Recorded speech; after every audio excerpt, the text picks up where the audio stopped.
Alors, frères et sœurs, nous vous remercions encore de rendre Christ populaire ce matin de par votre présence. Par notre présence, le Seigneur Jésus le Christ, créateur de toutes choses, est Dieu. Encore une fois de plus ce matin, parce que adoré. Que se bénisse. Alors, nous allons nous présenter à notre frère. Notre frère étant venu parmi ses frères pour partager la parole de Christ ensemble avec eux, nous disons merci de votre présence. Merci à Christ de ce qu'il a voulu que ce matin nous partageons sa parole. De par lui, nous disons aussi merci à la chefferie de Benjamin Machou qui vous a dépêché pour que vous puissiez partager la nourriture ensemble avec nous. Certainement, vous pouvez relayer ce que vous avez entendu avec eux pour qu'ils puissent savoir qu'est-ce qui se dit ici, qu'est-ce qui se prêche ici et quel est notre fondement. Amen. Alors, sois le plus heureux ce matin par ta présence au milieu de tes frères et sœurs et que le véritable Dieu, le Seigneur Jésus-Christ, vous bénisse abondamment, bénisse ce matin ses fils et ses filles et bénisse tout le quartier Benjamin Machou et surtout la chefferie de Benjamin Machou. Que se bénisse. Nous sommes le ministère de la voix de minuit. Nous sommes le ministère de la voix de minuit. Matthieu chapitre 25 à partir du premier verset jusqu'au verset 6. C'est notre place dans la Bible. Quand on demandait à Jean-Baptiste, qui es-tu? Il dit, je suis la voix de celui qui crie dans le désert. Il n'a jamais répondu pour dire, je fais partie de telle église. Ou bien un homme de Dieu s'appelle A, ou il s'appelle B. Ou mon lieu de prière s'appelle A, B, C et D. Il dit, je suis la voix de celui qui crie dans le désert. Oh, Esaïe avait déjà prophétisé dessus. Donc, il donne sa place dans la Bible. Donc, tous ceux que le véritable Dieu a envoyé en tant que ses prophètes, Dieu, les ayant conditionnés, va les amener à exécuter lui-même sa volonté parfaite et positive. Et la Sainte Bible doit d'abord l'annoncer avant qu'il ne parte sur le chemin donc où le Seigneur Jésus-Christ l'a envoyé et le travail qu'il a à faire pour lui. Que se bénisse. Raison pour laquelle, frères et sœurs, puisque ce que Dieu a envoyé ont été conditionnés par Dieu lui-même. Conditionnés pourquoi? Parce que quand Dieu les envoie, ça ne vient pas de leur ressort. Ça ne vient pas de leur volonté. D'ailleurs, même ils ne savent même pas que Dieu les avait choisis avant qu'ils exécutent la tâche pour laquelle Dieu les a envoyés. Et souvent même ils peuvent discuter avec Dieu pour dire, il se pourrait que Dieu aurait fait une erreur pour dire que toi, je t'ai choisi et tu vas parler de ma part. Alors, dans la justice de Dieu, dans le choix de Dieu et la justice des hommes et le choix des hommes, il y a une grande différence. Quand des hommes aujourd'hui envoient des hommes pour prêcher la parole, parce qu'ayant construit des écoles de formation d'hommes de Dieu, des écoles pastorales, des écoles théologiques, des écoles de formation de prêtres, où un être humain enseigne son ami être humain ce qu'il doit dire de la part de Dieu. Quand Dieu intervient dans cette situation, sa pensée et les hommes, leurs pensées, c'est pas la même chose. La justice de Dieu et la justice des humains, c'est pas la même chose. Donc quand Dieu envoie quelqu'un, cette personne même, de par sa naissance, de par sa connaissance, concernant les Saintes Écritures, il discute même avec Dieu. Moïse a discuté avec Dieu parce que Dieu voulait l'envoyer pour libérer son peuple. Les enlever donc en Égypte et les amener à Canaan. Dieu dit à Moïse, je t'envoie. Voici ce que tu dois faire. Va voir Pharaon pour qu'il libère mon peuple, pour que ce peuple, tu puisses le conduire à Canaan. Moïse dit à Dieu, si c'est moi, Moïse, que toi tu as vu pour envoyer donc ton peuple, c'est que moi tu as fait une erreur. D'ailleurs, naturellement, je ne sais pas parler, je bêtais. Avec une bouche, je vais parler à Pharaon. Que je bénisse. Discussion a déjà commencé. Or, si c'était de nos jours, aujourd'hui, là, tout de suite, la personne était déjà partie. Alors qu'on lui a pas encore donné la commission, mais il est déjà arrivé. Dieu dit, viens t'envoyer, lui il est déjà arrivé. Mais tu es arrivé là, il t'a donné quelle commission? Raison pourquoi aujourd'hui, des gens se lèvent, il a rêvé, Dieu m'a envoyé. Quelqu'un fait un cauchemar, il dit Dieu m'a envoyé. Il s'en va faire l'église. Alors, cet appel de Dieu n'est pas véritable. Dieu t'a point envoyé. Quand Dieu envoie quelqu'un, il y a discussion.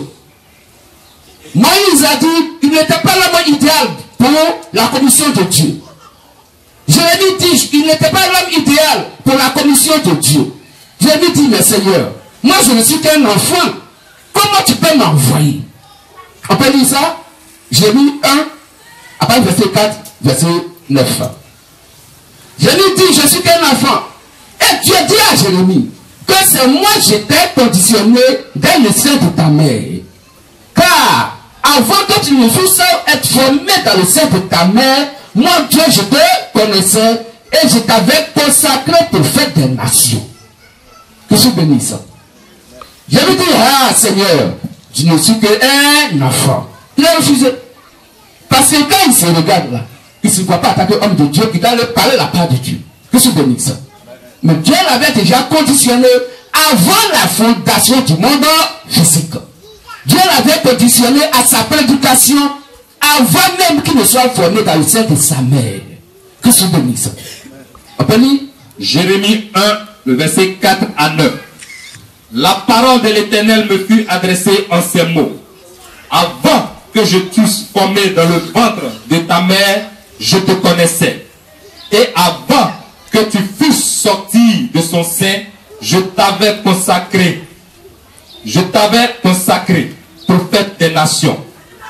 Je répondis, ah Seigneur éternel, voici, je ne sais point parler, car je suis un enfant. Et l'Éternel me dit, ne dis pas, je suis un enfant, car tu iras vers tous ceux après de qui je t'enverrai. Et tu diras tout ce que je te donnerai. Ne les crains point, oui, car je suis avec toi. Car je suis avec toi. Pour te délivrer. Pour te délivrer, dit l'Éternel. Oui. Puis l'Éternel étendit sa main. Et c'est Dieu lui-même qui a étendu sa main. Et toucha ma bouche. Il toucha la bouche de Jérémie. Et l'Éternel me dit. Et lui dit, voici. Voici. Je mets mes paroles dans ta bouche. Il dit voici. Il n'a pas dit dans plusieurs années, tu seras formé. Il dit sur le champ, voici. Tout de suite là, je dépose ma parole dans ta bouche. Amen. Pour que tu puisses aller pour détruire, pour arracher, brûler et replanter. Que c'est bénisse. Donc celui que Dieu envoie doit dire les paroles de Dieu qui a envoyé cette personne. Malheureusement, les soi-disant églises d'aujourd'hui, ces gens-là sont conduits par des conducteurs qui sont formés en dehors de la volonté parfaite et positive du véritable et réel Dieu. Aujourd'hui, plein d'églises, d'accord, mais la Bible dit qu'il n'y a qu'une seule et unique église du Seigneur Jésus le Christ qui ira au paradis. Pourquoi? Parce que c'est à cette église que Jésus-Christ a remis les clés du royaume des cieux.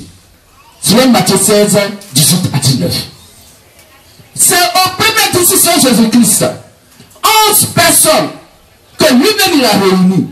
La Bible parle de 12. Mais la Bible nous fait comprendre que le 12e Judas Iscariote était un démon. Donc Jésus-Christ, avant qu'il ne meure, il y avait 12. Le 12e était un démon. Après sa résurrection, il vient vers les 11. Parce que le 12e Judas Iscariote est déjà parti. Et il leur dit, allez faire des nations les disciples. Allez faire de toute la nature, donc des nations les disciples. Afin de pouvoir leur apporter la bonne nouvelle. Que je bénisse. Frères et sœurs, c'est à eux qu'il confie les clés du royaume des cieux. Mais si nous devons aller au paradis, il faut aller voir les premiers disciples de Jésus le Christ. Que je bénisse. Donc, frères et sœurs, Jésus ne reconnaît qu'une seule et unique église. L'église dont il a parlé dans Matthieu 7, 18 à 19. Car tu es pierre, et sur cette pierre, je bâtirai mon église. Il n'a pas dit je bâtirai vos églises. Il n'a pas dit je bâtirai nos églises. Il n'a pas dit je bâtirai des églises. Il dit je bâtirai mon église. Donc une seule et unique église sur toute la terre appartient au Seigneur Jésus le Christ. Et cette église, il faut la reconnaître par les caractéristiques donc par les saints écritures, la sainte Bible. Que je bénisse. Comment reconnaître cette église? C'est ça qui est le plus important. Comment savoir que cette église, là où je vais pour prier là, le jour où je meurs, je vais au paradis? Que je bénisse. C'est la question. Parce que Dieu ne te dira pas, quand tu étais sur la terre là, quand tu étais là-bas, quelle bonne œuvre tu as fait pour moi? Non. La seule question va te poser, quand tu étais sur la terre, quel évangile tu as écouté? Parce que c'est la parole de Dieu qui sauve nos âmes. C'est pas nos actes que nous posons sur la terre qui sauvent nos âmes. Non. C'est la parole de Dieu. Ce que tu as entendu là, est-ce que ça vient exactement de l'évangile que les premiers disciples à qui j'ai remis la bonne nouvelle ont prêché? Est-ce que c'est le même évangile qui est dans ton cœur? Si oui, tu es sauvé. Mais si l'évangile qui est dans ton cœur n'a rien à voir avec l'évangile que le Saint-Esprit a prêché, donc au travers des premiers disciples de Jésus-Christ, quelle que soit ta sincérité dans l'adoration, tu vas l'enfer. Que je bénisse.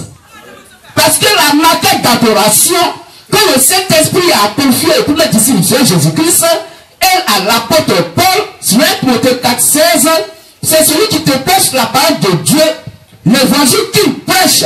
Si cela est en accord avec la Sainte Bible, ça ajouté et sans retranché, si lui il est sauvé, toi tu es sauvé. Dieu ne juge pas les âmes du peuple. Dieu juge l'âme de celui qui prêche. S'il est sauvé, le peuple est sauvé. S'il n'est pas sauvé, le peuple n'est pas sauvé. Tu as monté, tu as descendu. Le salut est commun et non personnel. Que je bénisse.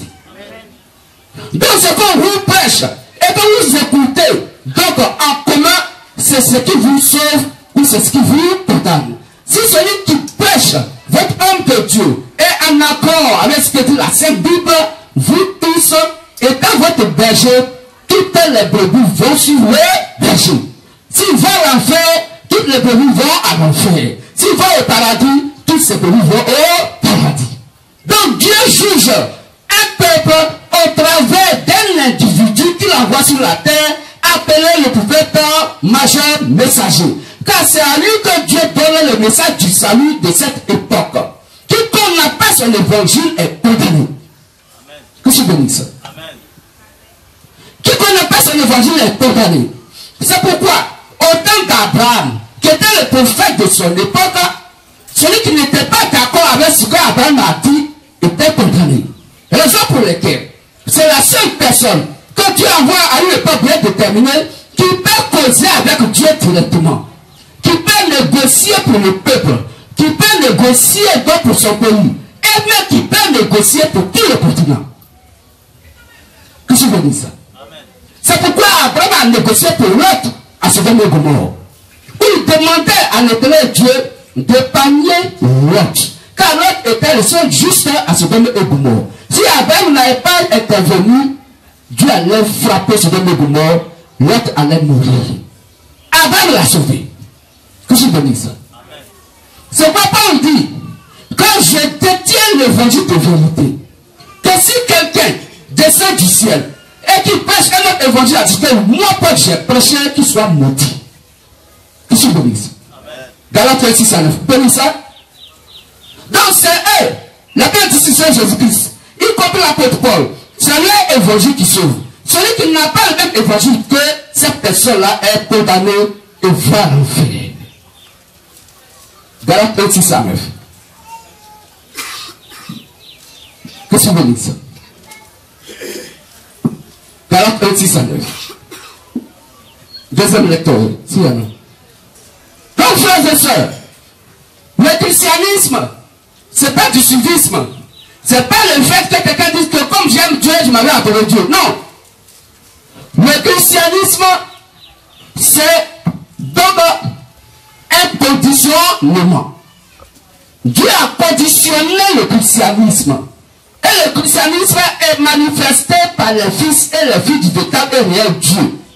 S'ils veulent ou qu'ils ne veulent pas, autant marqué par Dieu lui-même, ils vont manifester ce que Dieu donc a mis dans leur cœur de faire. Quel que soit leur mauvais comportement dans le début, mais autant marqué par le véritable et réel Dieu, ils vont le servir selon sa volonté parfaite et positive. Raison pour laquelle Saul de Tarse, lui qui frappait, qui tuait, qui mettait en prison dans les chrétiens de son époque, comme Dieu l'avait conditionné à le servir, lui, l'Éternel des armées, sur la route de Damas dans Acte 9, quand Jésus est venu vers lui, il a eu une grande lumière et il est devenu aveugle. Il est tombé. Et quand il s'est relevé, la voix lui dit, va voir telle personne pour qu'il prie pour toi, pour que les écailles de tes yeux puissent tomber et que tu puisses voir clair. Car c'est moi, Dieu, je t'ai conditionné pour que tu puisses prêcher l'évangile et apporter le salut aux nations, aux païens. On peut lire ça? Acte 9, à partir du verset 13. Verset 13. Seigneur, j'ai appris de plusieurs personnes tout le mal que cet homme a fait à tes saints dans Jérusalem. Donc, soit de cette case a fait du mal aux saints à Jérusalem. Et il a regardé son comportement, on peut même dire que lui, là, le jour où il va à l'enfer. Mais qu'est-ce qui se passe? Continue, frère. Et il a ici des pouvoirs de la part des principaux sacrificateurs. Oui. Pour lier tous ceux qui invoquent ton nom. Donc il liait tous ceux qui invoquaient le nom du Seigneur. Mais le Seigneur lui dit. Mais le Seigneur lui dit. Va. Va. Car cet homme est un instrument que j'ai choisi.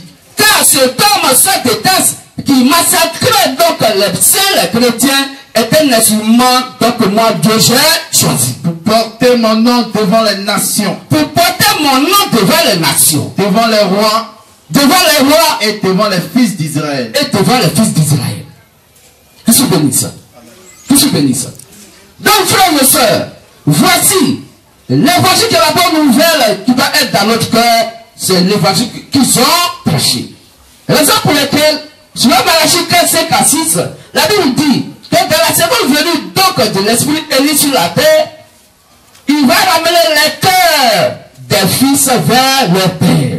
Oh, nos pères dans la foi, ce sont les premières décisions de Jésus-Christ, y compris l'apôtre Paul.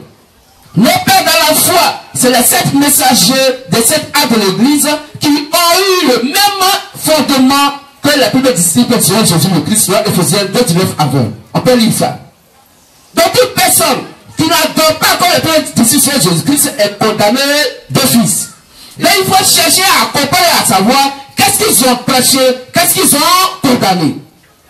Et c'est quand tu sais ça, et quand tu marches selon ça, Dieu dit, c'est pas toi qui me fais, mais c'est moi qui t'ai conditionné pour que tu puisses accepter ma parole. Car si le Fils de l'homme, mon Père, ne t'attire à moi, si mon Père ne t'attire à moi, tu ne peux croire à moi. Jean 6, 44. Donc si quelqu'un n'a pas été attiré par le Père, à la parole qui est Christ, personne ne peut accepter ces Écritures. Ephésiens 2, 19 à 20. Ainsi donc, vous n'êtes plus des étrangers, ni des gens du dehors, mais vous êtes concitoyens des saints, gens de la maison de Dieu. Vous avez été édifiés sur le fondement des apôtres et des prophètes, Jésus-Christ lui-même étant la pierre angulaire. Amen. Amen. Donc c'est l'évangile. Comme vous l'avez écouté, nous sommes édifiés sur le fondement de l'évangile posé par les apôtres et les prophètes, Jésus-Christ étant la pierre angulaire.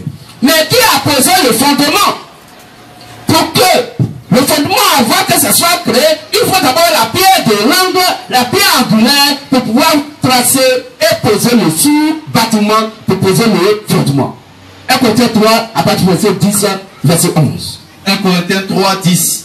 Selon la grâce de Dieu qui m'a été donnée, donc Paul dit, selon la grâce de Dieu qui m'a été donnée, j'ai posé le fondement comme un sage architecte. Il a posé le fondement de l'évangile comme un sage architecte. Et un autre bâti dessus. Et il dit qu'il est sûr de par l'Esprit de Dieu en lui, qu'après lui, il va avoir d'autres personnes qui doivent bâtir sur lui ce fondement qu'il a posé. Mais que chacun prenne garde à la manière dont il bâtit dessus. Il faut que chacun prenne garde de la manière dont il bâtit dessus. Car personne ne peut poser un autre fondement. Personne ne peut prêcher un autre évangile que celui qui a été posé. Que celui que lui, Paul, il a prêché. Savoir Jésus-Christ. À savoir Jésus-Christ qu'il a prêché. Donc, frères et sœurs, voici comment il faut comprendre Dieu, comment il faut adorer, sur quelle base il faut adorer. L'adoration se fait sur la base de l'évangile que Paul a prêché et que les 11 disciples de Jésus-Christ ont prêché via le prophète Simon appelé Pierre. Que je bénisse. Que je bénisse. Amen. C'est pourquoi, frères et sœurs, le modèle de l'adoration a été donné par le Saint-Esprit dans Acte 2. Puisque la Bible dit, selon Romains 3, 23, tous ont péché et sont privés de la gloire de Dieu. Donc nous tous, à cause du péché d'Adam et Ève, on devrait tous aller à l'enfer. Parce que Romains 6, 23 dit, le salaire du péché, c'est la mort. Or, la mort pour Dieu, veut dire, tu ne vas pas au paradis. Que je bénisse ça. La mort pour Dieu, quand Dieu dit tu es mort, ça veut dire ton âme va à l'enfer. Est-ce que vous comprenez? C'est pourquoi quand notre frère Lazare était mort physiquement, Jésus-Christ attend que Dieu il dit Lazare n'est pas mort, il est dehors. La Bible, Dieu appelle la mort physique le sommeil profond. Que je bénisse ça. Amen. Quand Dieu dit tu es mort, c'est que tu ne vas pas au paradis. Que je bénisse. Amen. C'est pas il avait dit, tous ont péché et sont privés du paradis. Ils sont privés de la gloire de Dieu. Ils sont privés de la vraie compréhension des Saintes Écritures qui donne la vie à l'âme. Dieu a mis la cécité, l'aveuglement dans l'âme de certaines personnes, de telle sorte qu'ils ne peuvent jamais accepter la vérité biblique pour qu'ils soient condamnés et aller à l'enfer. Mais pour les fils et les filles du véritable Dieu, il veut ouvrir l'esprit afin qu'ils comprennent les Saintes Écritures. Si Dieu n'a pas ouvert l'esprit, tu ne peux rien comprendre de la Sainte Bible. Tu vas lire la Bible comme un roman. ABCD qui est écrit dedans n'est pas le ABCD de Dieu. Que je bénisse ça. Le ABCD qui est écrit dans la Bible, quand on lit couramment, la lettre, elle tue, mais c'est l'esprit qui vivifie. Dieu a une signification pour son A. Dieu a son B dedans et Dieu a son C dedans. Il faut comprendre Dieu dans son propre langage et non dans le langage des êtres humains. Que je bénisse ça. Amen. C'est pas, frères et sœurs. La Bible nous fait comprendre que c'est eux, les disciples, l'évangile qu'on doit écouter pour qu'on soit sauvés. Et puisque nous étions morts à cause du péché d'Adam et Ève, tous condamnés par procuration pour aller à l'enfer, alors que Dieu a servi sur la terre. Alors qu'est-ce qu'il fait? Il descend, lui qui est esprit, il va prendre un corps humain et il descend sur la terre, attaquer un être humain vivant. Et qu'est-ce qu'il fait? Il dit, je viens pour chercher et sauver ce qui était perdu. Je suis béni ça. Mais on était perdu comment? À cause du péché, la désobéissance d'Adam et Ève, qui nous amène tous à l'enfer. Donc il faut que Dieu vienne sauver ses siens. C'est pourquoi, lui qui est esprit, qui n'a ni chair ni os, il s'est donné une chair et des os pour être un être humain, pour sauver ces siens qui sont des êtres humains sur la terre, Dieu dans des corps humains. Et qui était condamné, il vient attaquer leur avocat et il vient attaquer le juge pour les libérer. Pour se bénir. Dans la libération aujourd'hui, sur la terre, le premier jugement consiste à accepter l'évangile que les apôtres de Jésus-Christ ont prêché. Voici le premier jugement. Et le jugement a lieu sur la terre. Depuis que les sept pouvoirs de sagesse sont sur la terre, le jugement de Dieu a lieu. Quiconque ne pêche pas comme eux n'a pas la vie. Raison pour laquelle le Saint-Esprit en a pouvoir dire, allez, prêchez la bonne nouvelle. Celui qui a cru, qu'il soit baptisé, et celui qui ne croit pas, qu'il soit condamné. La Bible nous fait comprendre aisément. Il dit, allez, annoncez la bonne nouvelle. Baptisez-les au nom du Père, du Fils et Saint-Esprit, et enseignez-leur à observer tout ce que je vous ai prescrit. Ainsi, je serai avec vous tous les jours, jusqu'à la fin du monde. Mais aujourd'hui, qu'est-ce qui se passe? La religion chrétienne dit quoi? Que non, il faut d'abord qu'on fasse des cours de base, cours de catéchuménat, cours de baptême, 6 mois, 3 mois, 25 ans.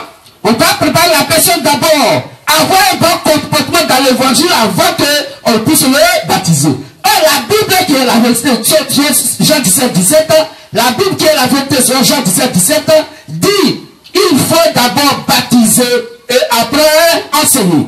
Car le baptême typifie mourir avec Christ et ressusciter ensemble avec lui.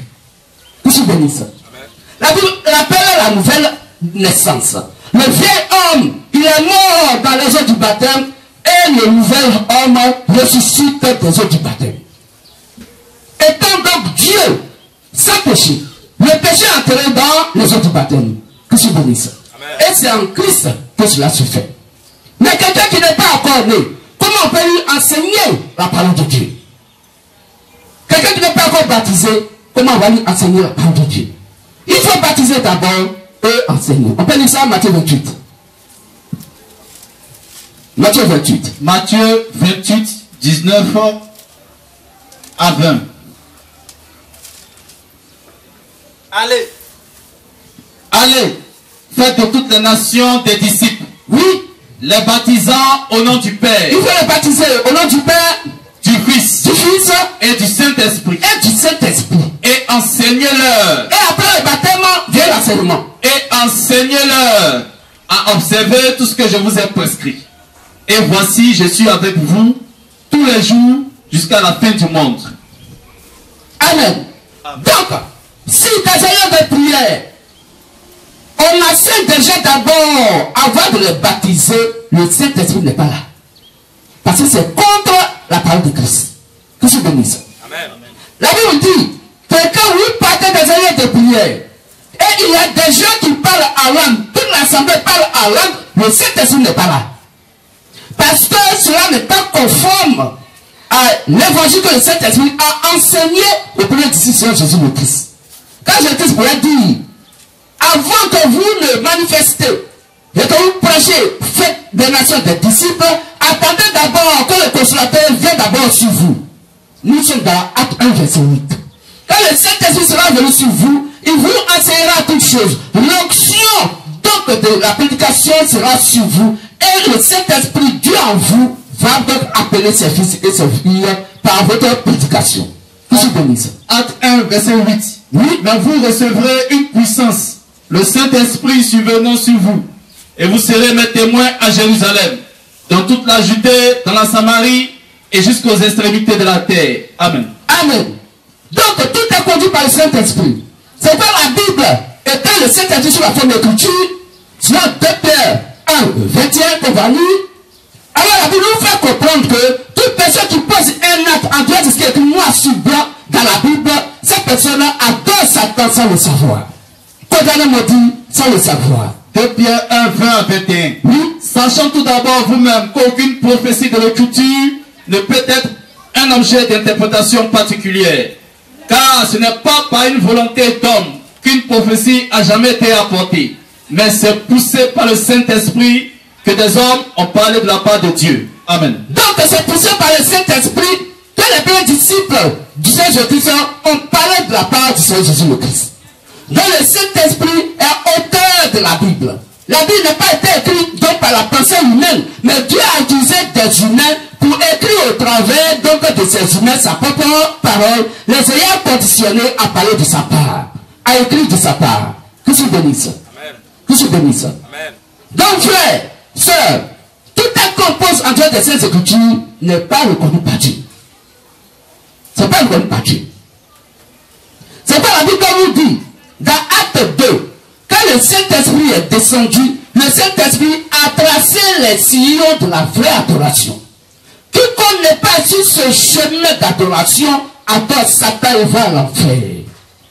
C'est pas ce jour de la Pentecôte. Un jour de la Pentecôte. Or, la Pentecôte est une fête païenne.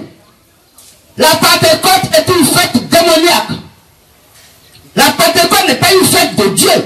Mais Dieu, voyant que ses fils et ses filles sont venus, Satan les a appelés ce jour pour des manifestations qui n'ont rien à voir avec les Saintes Écritures. Dieu profite de ce jour pour appeler ses fils et ses filles de par le Saint-Esprit par la prédication de Simon Pierre. Et la Bible dit, il y a une division. Et d'autres disent que ceux ils sont fous, ils sont ivres du vin doux.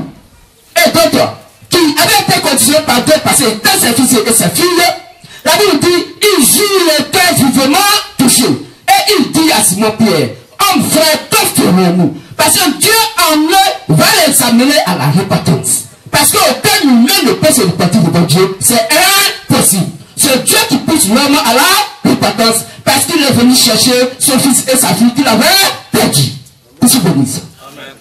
Après avoir entendu ce discours, oui, il eut le cœur vivement touché.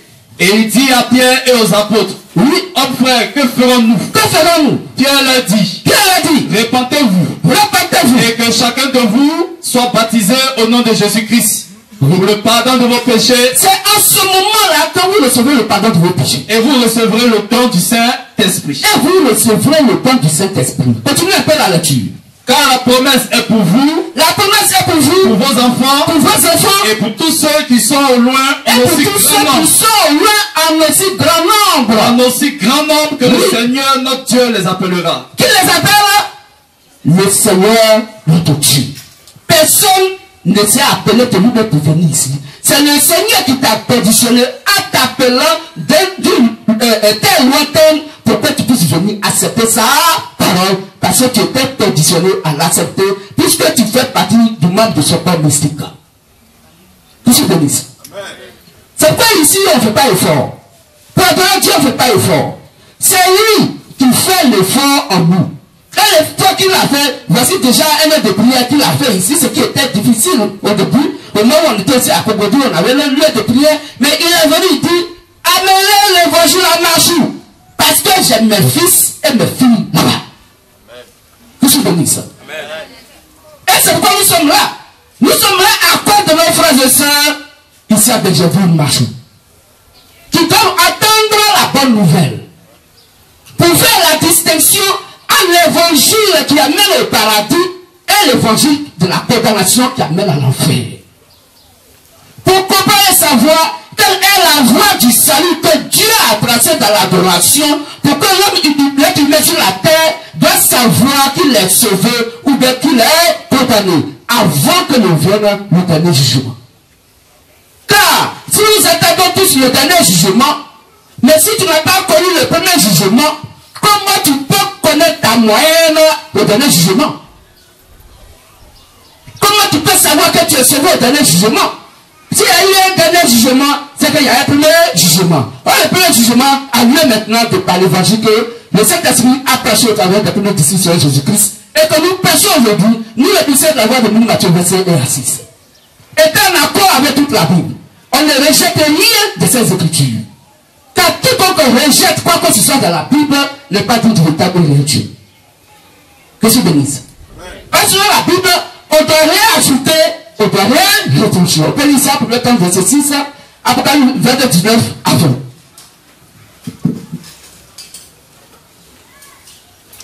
On va partir après le verset 18. Après le verset 18. Proverbe 30, verset 6. Oui. N'ajoute rien à ces paroles. Donc on peut rien ajouter à la parole de Dieu. De peur qu'il ne te reprenne. Si tu ajoutes quelque chose à la parole de Dieu, Dieu va te répondre.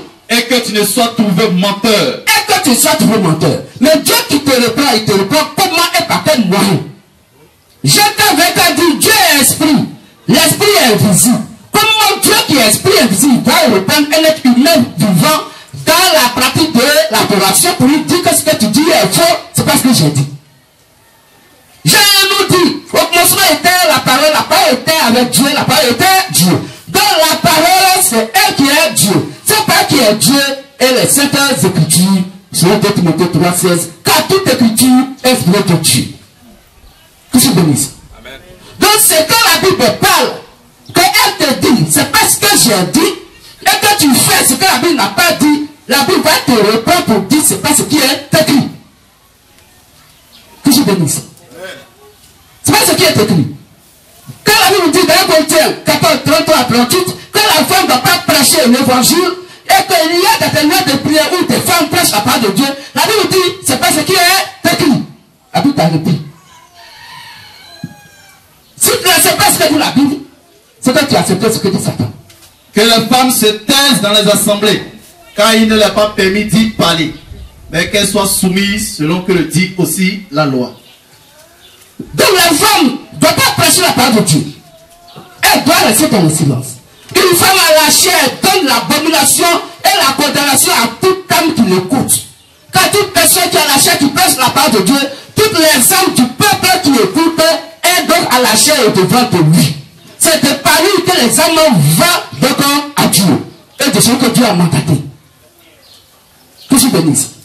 Donc personne ne peut dire que même si l'homme de Dieu il est condamné, il va à l'enfer, mais moi je suis sincère avec mon Dieu. Moi j'ai la foi. Tu ne peux jamais avoir la foi en dehors de la prédication de ce qui est devant de toi. C'est ce qui te prêche est la vérité qui est Christ, tu as la foi. Mais c'est ce qui te prêche n'a rien à voir avec ce que la Bible a dit. Tu n'as jamais eu la foi et tu n'as pas la foi. D'ailleurs la foi que tu as, c'est la fausse foi qui conduit à l'enfer. Que je bénisse. Parce que personne ne peut voyager. Et dans une voiture, il y a le conducteur, le chauffeur. Chacun n'a pas son volant dans la voiture. Il y a un seul volant pour une voiture qui peut prendre assez de personnes, assez de passagers. Il y a un seul volant parce que est ce conducteur. Donc le berger, il est l'unique pour ses brebis. Si il y a des bergers pour donc des brebis, il y a problème. Il va toujours avoir des discussions. Raison pour laquelle Abraham a dit à Lot, puisque toi, tes serviteurs et mes serviteurs se battent à cause des brebis, alors si je vais à gauche, toi va à droite. Si je vais à droite, toi va à gauche pour éviter donc des disputes inutiles. Car tu es mon neveu. Que je bénisse. Est-ce que vous comprenez? Donc l'évangile, c'est ce qui est devant de toi qui prêche la parole de Dieu. C'est son évangile qui te sauve ou c'est son évangile qui t'emmène à l'enfer. Si ce qu'il prêche n'est pas en accord avec ce que dit la Bible, s'il ajoute et qu'il retranche, alors tu es condamné. On doit rien ajouter, on doit rien retrancher. Car celui qui ajoute et qui retranche, toute cette personne est conduite par Satan. Selon Matthieu 16, 23. Là-dessus. Matthieu 16, à partir du verset 23. Oui. Mais Jésus se retournant dit à Pierre, arrière de moi Satan. Il dit à Simon Pierre, arrière de moi Satan. Tu mets en scandale. Tu mets en scandale. Car tes péchés ne sont pas... Car, excusez.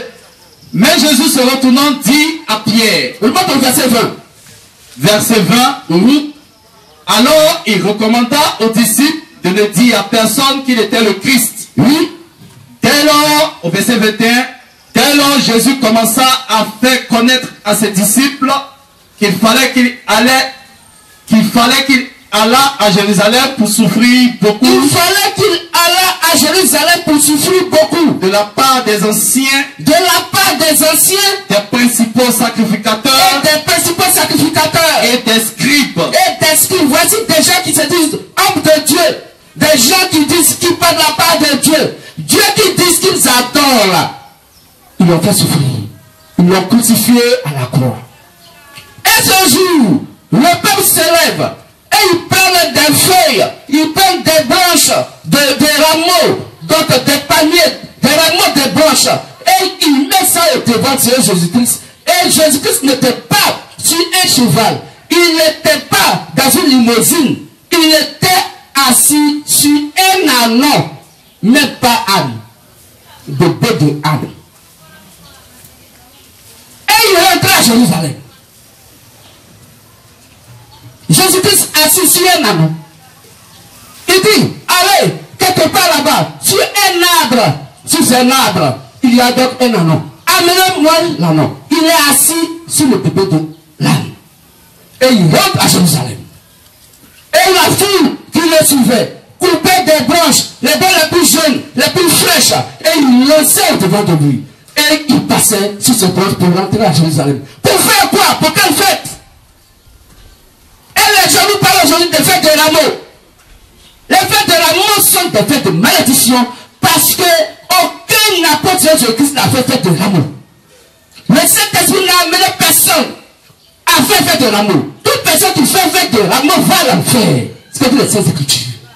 Parce qu'ils n'ont rien compris de ce qu'on appelle le rameau. Le rameau, c'est donc le ouin, le sein, la branche la plus fraîche, verte, car la couleur verte est la couleur de la vie. La branche pleine de vie, Jésus-Christ est la vie, sur Jean 1, à partir de 4 à 5. Car sa parole, qui a quelque chose, elle est la vie, et cette vie est la lumière pour éclairer tout le monde. La lumière qui est venue pour les éclairer, ils sont venus pour l'éteindre à Golgotha, en le crucifiant. Donc, fête des rameaux, ce n'est pas une fête reconnue par Dieu. Et aujourd'hui, il y a la fête du Pâques. Et aujourd'hui, il y a la fête des Pâques. Et regardez ce vendredi, quelle est la population? Les gens qui prennent croix. Donc, comme Jésus a dit que chacun prend sa croix, mais chacun, et ils ont fait avec Jésus. Ce vendredi, il a porté croix pour aller à Golgotha. Mais si moi Jésus a pris sa croix, ou il faut de croix, pour aller à votre Golgotha, il faut qu'il meure. Il faut qu'il meure. Parce que tant qu'il n'est pas mort, et que son sang n'est pas versé, vous n'aurez jamais le pardon de vos péchés. Car cette visée de sang n'est pas le pardon de péché. Est-ce qu'on comprend nous? Alors, si chacun a son Jésus, qu'il a brandi ce vendredi-là, pour faire, comment ils appellent ça même? Chemin de croix. Quelle abomination! Chemin de croix. C'est pas chemin de Christ. C'est pas chemin de Jésus-Christ.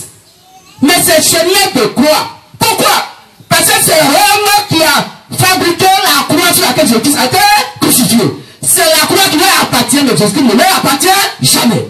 Chemin de croix. Donc, eux reconnaissent la croix. Mais, pas Jésus-Christ. Pas la parole. Pourtant, Jésus dit, je suis le chemin, la vérité et la vie. Aucun ne perd le paradis car il ne passe pas par moi. Et vous avez créé votre sillon personnel pour aller à l'enfer. Dans ce monde entier, nous, LVM, fut les seuls qui n'ont pas fait chemin de croix. Parce que Christ a déjà fait notre chemin de croix. Il a déjà fait. Et il est mort une fois pour toutes. Aujourd'hui, la Pâque. Il faut manger l'agneau. Un agneau âgé d'un an. Jean Baptiste pourrait dire, voici l'agneau de Dieu qui ôte le péché du monde. Suivez-le. Oui, il faut manger l'agneau. On peut dire ça? Verset 12. Et le monde religieux m'attend. Plein de mes enfants vont faire croire aux gens que le mois d'avril là, après janvier, février, mars, avril, c'est le 4e mois de l'année. C'est faux. Et que c'est janvier qui est le premier mois de l'année. La Bible dit que c'est faux. Nous, vraiment dit c'est faux. Le premier mois, donc, de l'année, le premier mois des mois de l'année, c'est le mois d'avril. Janvier n'a jamais été le premier mois de l'année. Donc, si dans votre âme, dans votre pensée, vous comprenez que c'est janvier qui est le premier mois de l'année, vous partez à l'enfer. À moins que un temps de réfléchissement vient pour vous, et que Dieu vous ouvre l'esprit de parler, l'évangile que vous écoutez, et que vous puissiez comprendre que vous étiez dans l'erreur. pour venir à la vérité. On peut lire Exode chapitre 12. L'Éternel dit à Moïse et à Aaron dans le pays d'Égypte, ce mois-ci sera pour vous le premier des mois. Il sera pour vous le premier des mois de l'année. Dans le premier des mois de l'année, il dit c'est ce mois-ci. Laissons la Bible nous dire quel est ce mois-ci alors. Continue frère. Parlez à toute l'assemblée d'Israël. Oui. Et dites, le 10e jour. Le 10e, donc nous tous on ne connaît pas qu'un. On ne sait pas ça se fait. Le 10e jour. Le 10e jour de ce mois. De ce mois qui est le premier mois des mois de l'année. On prendra un agneau. On va prendre un agneau. Pour chaque famille. Pour chaque famille. Un agneau pour chaque maison. Un agneau pour chaque maison. Si la maison est trop peu nombreuse, oui, pour un agneau, oui, on le prendra avec son plus proche voisin. Oui, si l'agneau donc est beaucoup et que la famille donc va manger l'agneau et il va avoir du reste, mais il faut appeler ton voisin et puis tu manges avec lui. Selon le nombre des personnes, oui, vous compterez pour cet agneau d'après ce que chacun peut manger. Chacun mange ce qu'il peut manger. Et non, chacun doit manger, c'est pas lui qui te manger. Donc si la Bible te dit que le Père qui t'a appelé, si tu crois à l'évangile de Christ, tu es vraiment libre. Mais comment on va te dire quand tu ne peux pas manger viande de porc, si tu manges viande de porc, tu vas aller à l'enfer, c'est tout. La Bible n'a pas dit ça. Donc tu es libre de manger de tout ce qui se vend au marché. Avec action de grâce et de prière. Le chrétien n'a pas de totem dans la nourriture. Mais le chrétien a un totem dans l'adoration. Le totem dans l'adoration, c'est le fait d'écouter et d'accepter un évangile qui n'est pas reconnu par l'évangile que les apôtres ont prêché. Tu dois donc gérer pour ça. Tu ne dois pas manger ça. C'est un totem. Parce que ce qui fait de Satan les ténèbres sont donc le totem pour la lumière. Le mensonge est un totem pour la vérité. C'est pourquoi quand quelqu'un, tu ne dis pas la vérité, on dit tu mens. Et quand tu mens, on te condamne. Qu'est-ce que tu dis? Continue la lecture. Ce sera un agneau sans défaut. Un agneau sans défaut. Un agneau est la parole de Dieu. Dans l'évangile que tu dois écouter, un évangile sans défaut. Si l'évangile est sans défaut, l'évangile s'appelle la vérité. Il n'y a pas de mensonge. Parce qu'il n'y a rien qui a été ajouté, il n'y a rien qui a été retranché. Dans l'évangile sans défaut. L'agneau sans défaut. Continue. Ce sera un agneau sans défaut. Oui. Mâle. Un agneau mâle. Âgé d'1 an. Âgé d'1 an. Vous pourrez prendre un agneau. Oui. Ou un chevreau. Ou un chevreau. Vous le garderez jusqu'au 14e jour de ce mois. Jusqu'au 14e jour du mois. Et toute l'assemblée d'Israël l'immolera entre les deux soirs. Et toute l'assemblée va donc immoler l'agneau, tuer l'agneau entre les deux soirs. On prendra de son sang. De l'agneau qui a tué, qui a été crucifié. Que c'est l'agneau qui a été crucifié, son sang là doit être pris pour mettre où? Et on en mettra sur les deux poteaux et sur le linteau de la porte des maisons où on le mangera. Donc, les maisons où on va manger l'agneau, on va prendre dans le sang de l'agneau pour mettre sur les linteaux et les portes de la maison. La maison de Dieu, c'est qui? Et c'est un bâtiment. Or, à 17 verset dit, Dieu n'habite pas dans des temples de main d'homme. Quand il prend acte 7, après le verset 46, le verset 52, la Bible dit, Dieu le très haut, le ciel est son trône, et la terre est son marchepied. Quelle maison peut-il bâtir à Dieu pour dire, voici le lieu de ton repos? Homme pour raide et circoncis de cœur et d'esprit, vous vous opposez toujours au Saint-Esprit. Donc quand quelqu'un pense que le lieu de prière où il va pour adorer, habitement appelé église, si tu appelles le lieu de prière église, la Bible dit, tu t'opposes au Saint-Esprit, parce que la maison de Dieu, pour Dieu, c'est le corps humain vivant, sur Hébreux 3, verset 6.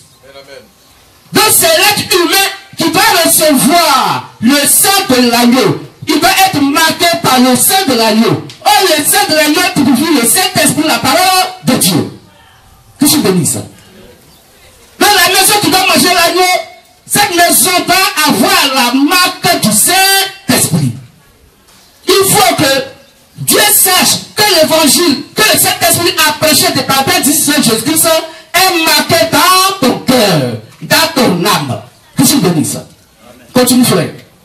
Cette même nuit, on en mangera la chair rôtie au feu. On en mangera donc la chair rôtie au feu. On la mangera avec des pains sans levain. On doit manger avec des pains sans levain. Sans levain. Et des herbes amères. Et des herbes amères.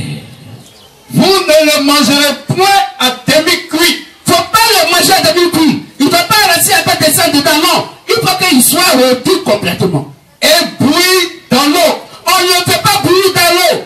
L'eau extérieure ne doit pas entrer dedans pour le faire bouillir. Lui-même, son même eau qui est donc dans son sein, c'est cette eau qui va le faire bouillir en présence du feu. Jean-Baptiste pouvait dire, celui qui vient après moi m'a déjà précédé, il lui baptisera du feu et du Saint-Esprit. Il faudrait que l'agneau soit cuit au feu et non dans l'eau. L'eau qui est la pensée humaine.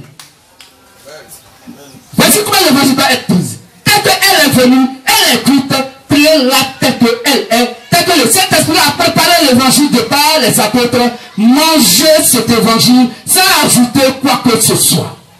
Car l'évangile a été cuit par le feu du Saint-Esprit. Continue, frère. Vous ne le mangerez point à demi-cuit et bouilli dans l'eau.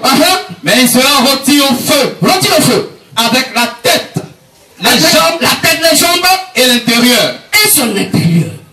Vous n'en laisserez rien jusqu'au matin. Et s'il en reste quelque chose, si quelque chose reste, le matin, vous le brûlerez au feu. Il faut le brûler au feu.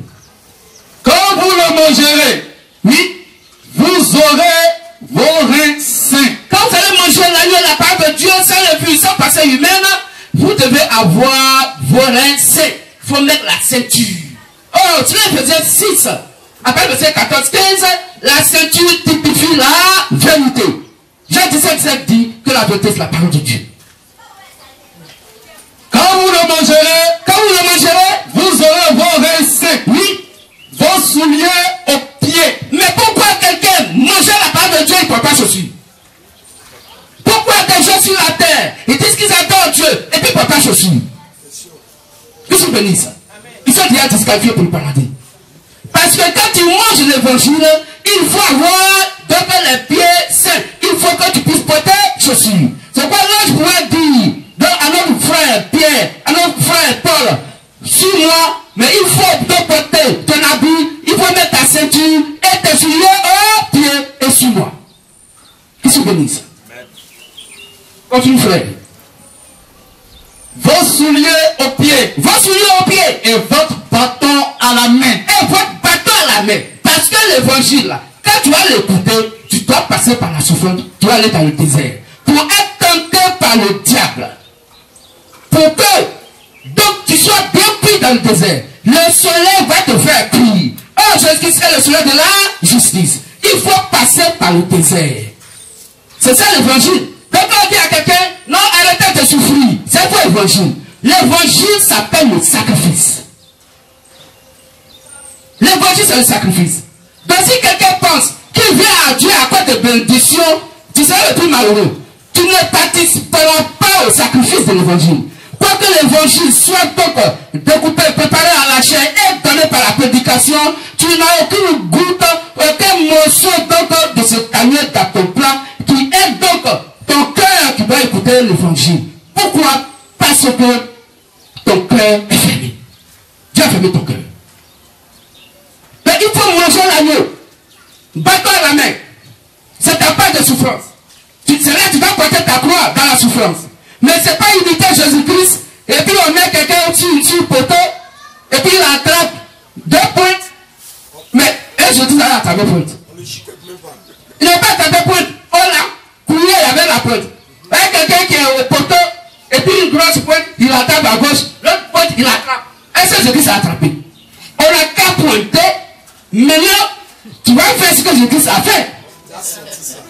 béni ça. Sont des gros menteurs, des gens qui se moquent de l'évangile. Parce que Satan va écrire son propre évangile. Comme Kakou Philippe qui a écrit son propre évangile. Et qui dit, toute personne qui croit à la Bible, croit à Satan. Parce que la Bible n'est qu'une pensée satanique. Et que c'est lui Kakou Philippe que Dieu a envoyé attaquer pour faire des nations. Alors la Bible dit, si quelqu'un se reconnaît à cette heure, attaquer le 8e prophète, il va à la perdition. Apocalypse 17, verset 11. Je suis béni. Dans la part de notre Dieu, continue. La Bible va nous dire dans Exode 12 que le mois d'avril dans lequel nous sommes était le premier mois de l'année. C'est quel mois? Continue. Vous le... Mais il sera reçu au feu. Au feu. Avec la tête, les jambes et l'intérieur. Et tout. Il ne reste rien jusqu'au matin. Oui. Et s'il en reste quelque chose le matin, Oui. vous le brûlerez au feu. Faut brûler au feu. Quand vous le mangerez, Les vous chiens ne aurez- doivent pas manger le reste. Ne donnez pas les choses, c'est dehors, chien. Oh, si c'est resté dehors, les chiens vont venir manger. Je suis béni ça. Amen. Quand vous le mangerez, Quand vous le mangerez, vous aurez vos reins, vous laissez vos souliers aux pieds vos souliers au pied et votre bâton à la main. et votre bâton à la main. Et vous le mangerez à la hâte. Vous allez manger la parole à la hâte. C'est la Pâque de l'Éternel. C'est la Pâque de l'Éternel. Dans l'Éternel, voici sa Pâque. Voici la Pâque de l'Éternel. Elle se fait le premier mois de l'année. En avril. Je suis béni ça. Donc si des gens aujourd'hui disent que janvier est le premier mois de l'année, ils mentent. C'est faux. La Bible dit le premier mois de l'année, c'est le mois où on fait, dont on mange l'agneau, on fait la Pâque. On n'a jamais fait la Pâque en janvier. On n'a jamais fait la Pâque en décembre. Et les gens envoient un bouillon de Dieu s'appelait Noël pour dire que Jésus-Christ est né le 25 décembre. Mais c'est faux. Jésus-Christ est né en avril. Pourquoi? Parce que la Bible dit que l'agneau doit être âgé d'1 an. Donc d'avril en avril, ça fait 1 an de l'agneau. Il est né en avril. C'est quoi il est mort en avril? C'est ce que Satan a vu et puis il a envoyé anniversaire aux gens. Anniversaire là, c'est chaque année vous fêtez. Pour que vous faites cette fête. Pourquoi? J'ai un an de plus. C'est pas ce que les gens disent? La Bible dit, ce jour-là, l'agneau aura 1 an de plus. Donc il est âgé d'1 an. Et donc s'il est âgé d'1 an, et que c'est en avril qu'il a 1 an, c'est parce qu'il était né en avril. Tout ce béni ça. Donc frères et sœurs, voici ce qui est la vérité qu'on doit savoir. Donc nous faisons la fête de Pâques. Pourquoi? Parce que la Pâques, c'est qui? On va lire ça tout à l'heure. 1 Corinthiens 5, verset 7 à 8. Qui est la Pâques? Non, c'est fête de Pâques. Et puis fête de Pâques, nos frères Baoulés, ils ont pris ça en compte. Aujourd'hui là, tout le monde, ils sont allés faire fête de Pâques. Mais est-ce que vous savez ce que la Bible appelle la fête de Pâques? 1 Corinthiens 5, 7 à 8. Oui. Faites disparaître le vieux levain, Il faut faire disparaître le vieux levain, le jour de la Pâque. afin que vous soyez une pâte nouvelle. Pour qu'on soit une pâte nouvelle, on ne doit pas avoir du levain, le vieux en nous. La pensée humaine en nous. Des dogmes qui n'ont rien à voir avec la doctrine de Christ.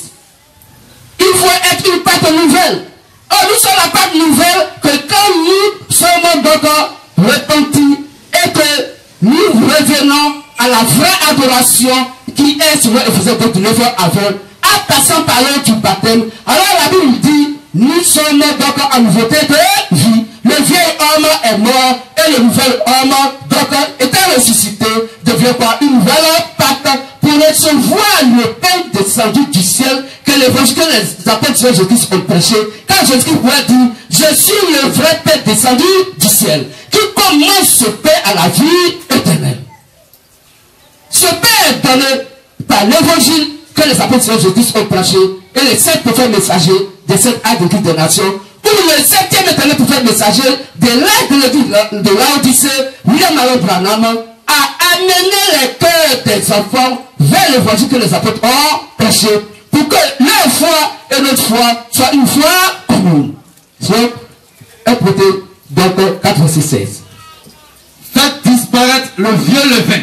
Il faut faire disparaître le vieux levain. Afin que vous soyez une pâte nouvelle. Pour que vous soyez une pâte nouvelle. Donc en Pâques, il faut faire disparaître la fausse doctrine en toi pour que tu puisses donc prendre la bonne doctrine, la vraie doctrine de Christ. Puisque vous êtes sans levain. Oui. Car Christ, notre Pâques. Christ quoi? Notre Pâques. Dans la Pâque c'est qui? Car Christ, notre Pâques, oui, a été immolé. Dans l'agneau qui a été immolé, c'était Christ lui-même qui est la Pâque. Dans la Pâque, c'est Jésus-Christ lui-même. Oh, Jésus est la parole. Dans la Pâque, c'est l'évangile de Christ. Au verset 8. Célébrons donc la fête. Voilà. Non avec du vieux levain. Non avec du faux levain. Du vieux levain. Non avec un levain de malice. Non avec un levain de malice. Et de mensonge. Et de méchanceté. Mais avec les pains sans levain. Avec des pains sans levain. De la l'évangile sans ajout, sans retrait. Oui. De la pureté. Dans l'évangile de la pureté. Et de la vérité. Voici la Pâque de Dieu. C'est toute personne qui écoute le véritable évangile qui vient de l'enseignement de l'évangile que les premiers disciples de Jésus a prêché, ont prêché. La Bible dit, c'est toi qui fais la fête de la Pâque. Donc le chrétien chaque jour, toutefois qu'il est en contact avec Christ par les Saintes Écritures, par exhortation, par des totiques, en prêchant dans le véritable réel Dieu, en lui rendant témoignage, tu as train de manger l'agneau, alors tu as train de faire la fête de la Pâque. Car Christ, notre Pâque, a été immolé pour que nous puissions le manger. Ce matin, nous mangeons la Pâque. Chaque dimanche, nous mangeons la Pâque. Car c'est Christ qui est la Pâque, qui est la parole de Dieu, qui est l'évangile que le Saint-Esprit a confié au premier disciple de Jésus-Christ, appelé la bonne nouvelle. La bonne nouvelle s'appelle la Pâque.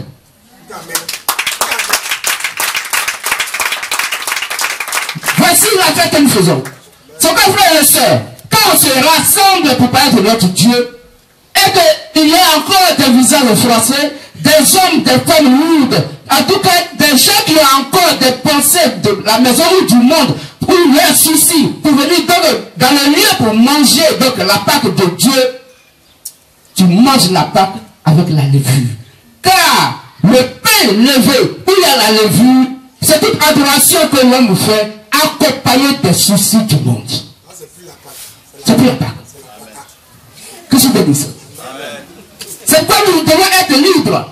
Dès que nous venons ici, nous chargeons notre Dieu de tous nos fardeaux en déposant à ses pieds devant ici à la chair. Et tu es réellement libre. Car si le Fils t'a affranchi, tu seras réellement libre. Que je bénisse. Oh Dieu qui sait ce dont chacun d'entre nous a besoin. Mais les oiseaux du ciel ne s'aiment pas une nourriture. Mais ces oiseaux mangent comme il faut.